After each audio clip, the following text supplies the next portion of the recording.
हेमंत जी, अब जो impeachment motion की बात हो रही है, जावेद जी ने इसको एक्सप्लेन किया कि भाई अब आने वाला जो विंटर सेशन है उसमें 14 दिन की नोटिस देनी होगी, ये क्या वाकई में संभव हो पाएगा, या फिर आपको लगता है क्योंकि इंडिया अलायंस के लोगों ने जेपी नड्डा जो लीडर ऑफ द हाउस है सत्तारूढ़ दल से, तो उनको इन्फॉर्म भी किया, तो क्या मेल मिलाप से, बातचीत से क्या ये चीज विड्रॉ भी हो सकती है, या फिर विपक्ष अब नहीं मानेगा? क्योंकि अगर संसद चलानी है, राज्यसभा को चलाना है, तो सुचारू रूप से कैसे चलेगी? क्या विपक्ष उनका रिप्लेसमेंट ढूंढेगा इस तरीके का इम्पीचमेंट मोशन लाकर? जी देखिए नीलू जी, एक बहुत ही दुर्भाग्यपूर्ण विषय है और दुर्भाग्यपूर्ण स्थिति है जिसपे हम सबको संसद से बाहर बातचीत करने के लिए मजबूर होना पड़ा है। एक तो ये बहुत ही अप्रिशिएशन की चीज नहीं है, ये चिंता का विषय है कि जिस तरीके से संसद की मर्यादा, परंपरा और गरिमा के साथ खिलवाड़ किया जा रहा है by none other than the chair itself. Unfortunately जिस तरीके से स्पीकर का या चेयरमैन का जो रोल होता है, आप कल्पना कर सकती है चेयरमैन साहब उन्होंने क्या क्या शब्द प्रयोग किए। बुद्धिहीन किसी को कहना चेयर पे बैठ करके, उसके बाद लीडर ऑफ ओपोजिशन को अराजकता फैलाने का आरोप लगाना, उससे पहले जयराम रमेश को यह कहना कि आप इतने विद्वान आदमी हैं, आप एलओपी क्यों नहीं बन जाते? एलओपी भी अब चेयर तय करेगी क्या? तो किस तरह के एक लूज कैनन के तरीके से व्यवहार किया जा रहा है कि अपोजिशन को अपना अधिकार है कि उनका कौन बोलेगा, कौन लीडर होगा, क्या स्थितियां होगी।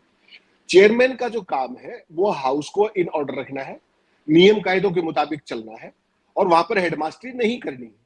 उसकी एक मर्यादा है, एक परंपरा है, वहां की एक रूल बुक है और एक सदाचार का व्यवहार है सबके साथ, एक समान उसके साथ, जो आपने संविधान की शपथ ली है, ना किसी से अनुराग, ना कोई द्वेष और कानून सम्मत काम करने। तो आप दोनों ही हाउसेस को अगर आप देखेंगी तो वो सारी चीजें बहुत पीछे छोड़ दी गई। जब लेफ्ट बोल रहा होता है या लेफ्ट का रिएक्शन होता है तो कुछ चेयर कुछ और कर रही होती है, राइट का होता है तो और तरह का रिस्पॉन्स होता है।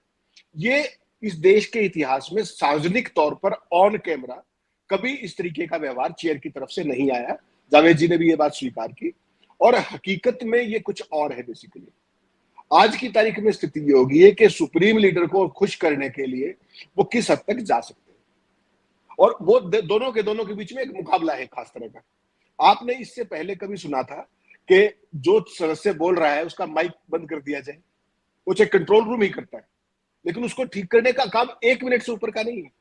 और 3 साल से सारे चिल्ला रहे हैं अपोजिशन वाले कि हम बोल रहे होते हैं, हमारे माइक बंद हो जाते हैं, हमारा कैमरे का फोकस बदल दिया जाता है, which is a fact. So many times we see it. कभी आपने प्रधानमंत्री या बीजेपी के किसी मंत्री या किसी नेता या सांसद को बोलते हुए उसका माइक बंद होते हुए देखा है अभी तक? ये तब कैमरा फोकस से बाहर जाता है क्या? तो ये एक खास तरीके की चीज है जो चेयर ये नहीं समझ रही कि तुम वहां पर किस काम के लिए बैठे, संसद के स्मूथ संचालन के लिए। और अगर कोई पक्ष और विपक्ष के बीच में कोई मतभेद भी होता है, ट्रेडिशनली हमने भी बहुत साल पार्लियामेंट कवर की है, तो उनको बिठा करके कहां बिठाते हैं? स्पीकर के चैम्बर में बिठा के बात की जाती है और रिजोल्यूशन वहीं पर होता है।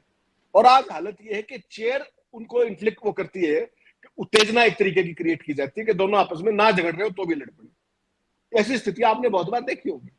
तो ये कोई एक नए तरीके का नैरेटिव रचा जा रहा है और इसमें भी जो चेयरमैन साहब जिनकी बात कर रहे हैं, वो तो जब भी मुंह खोलते हैं खासतौर पर अपोजिशन के प्रति, उनके चेहरे पर एक खास तरह की एरोगेंस, एक खास तरह की स्मगनेस बिल्कुल अपेरेंट होती है। जो जया बच्चन ने कहा, मैं उससे 100% सहमत हूं। एक चीज बताइए नीलू जी, आपको किसी नाम से पुकारा जाना पसंद नहीं है और आपको एक पर्टिकुलर नाम से पुकारा जाना पसंद है, और आपने मुझे एक बार ऑब्जेक्ट कर दिया कि नहीं मुझे इस नाम से नहीं इस नाम से बोल लीजिए, तो इसमें कोई बहुत बड़ी रॉकेट साइंस या इसमें कानून इन्वॉल्व हो गया क्या? मुझे संबोधित करना है, आपको संबोधित होना है, जो आपको पसंद आए मैं उससे बोल दूंगा, क्या खास बात है?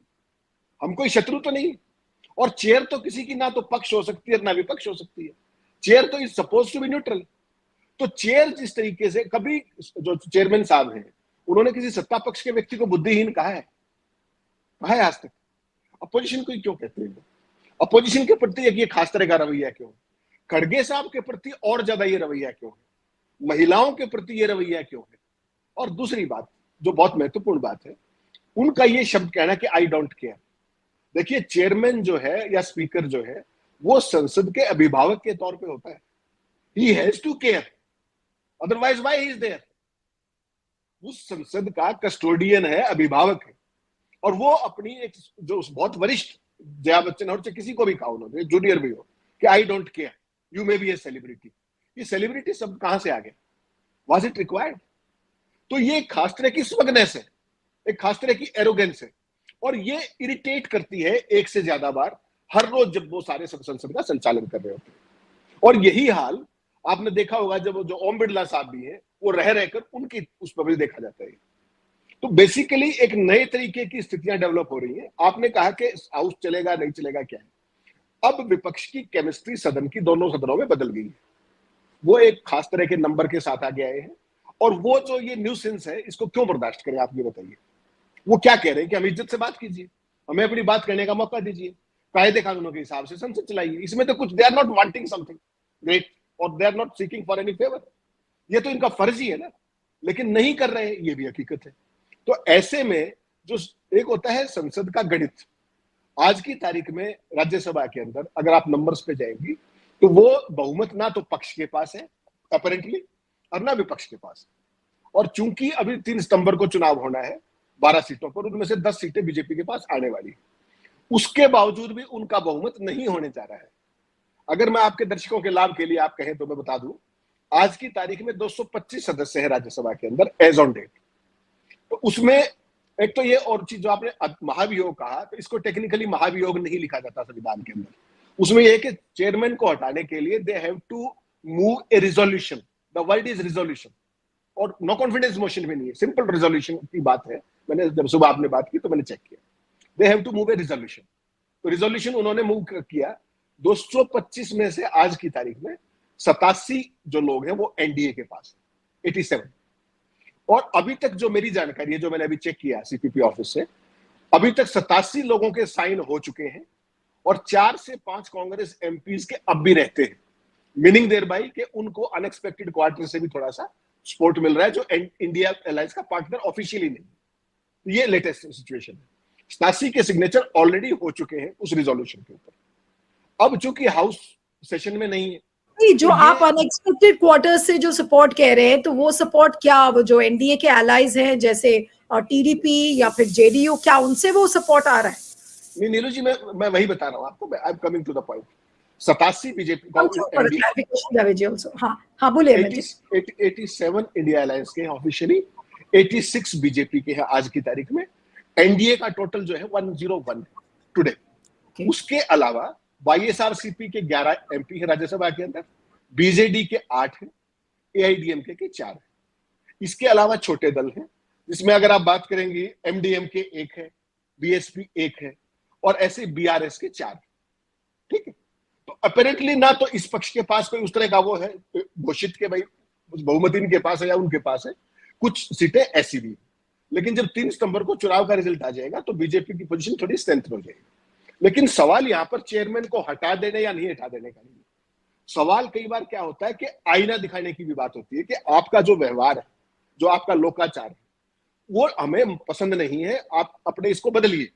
और चूंकि बहुत बार लगातार ये संघर्ष चल रहा है और वो मानने को तैयार नहीं है, तो एक खास तरह की दबाव की रणनीति के तहत। और एक चीज और बता दूं आपके दर्शकों के लाभ के लिए कि अकेले राज्यसभा से नहीं, राज्यसभा में अगर पास भी हो जाए किसी सूरत में, तो फिर वो लोकसभा से भी पास कराना पड़ेगा, क्योंकि उपराष्ट्रपति का चुनाव राज्यसभा और लोकसभा के सदस्य ही मिलकर करते, तो वहां भी पास कराना पड़ेगा। वहां पर वो रेजोल्यूशन पास होने की स्थिति नहीं है, सबको पता है वो जो सिचुएशन है, वहां पर बीजेपी को, एनडीए को क्लियर कट मेजोरिटी है। अब जो विपक्ष कर रहा है वो ये क्यों कर रहा है? विपक्ष इनके व्यवहार से तंग आ चुका है।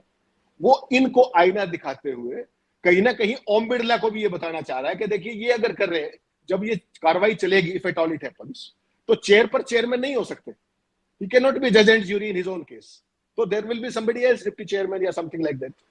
तो वो, और उसके बाद जो विपक्ष उनके सारे खोलेगा कि उन्होंने क्या क्या किया नहीं किया, अगर उसमें बहस होती है, तो that will not be in good taste for chairman also and for the house also, for traditions also, for democracy also. तो लेकिन विपक्ष की आज मजबूरी है, ये एक दबाव की खास तरह की रणनीति है। वो कह धनखड़ को रहे हैं, लेकिन सुना ओम बिरला को भी रहे। तो अब वैसी सूरत के अंदर जब संसद का सेशन आएगा पार्लियामेंट का, उसमें 2 वीक का नोटिस भी जरूरी है ये मूव करने के लिए, तो वो तो अब नवंबर के एंड तक बात जाएगी। लेकिन इस सारे में जो एक नैरेटिव फिक्स हुआ है कि आप जैसे सरकार देश को हाँक रही है, वैसे ही दोनों चेयर संसद को नहीं हाँक सकती। विपक्ष is fed up of this now and they want to show them the mirror कि ये अब चलने वाला नहीं है। मुझे लगता है कि इस सारी कवायद का आज की तारीख में केवल इतना ही मतलब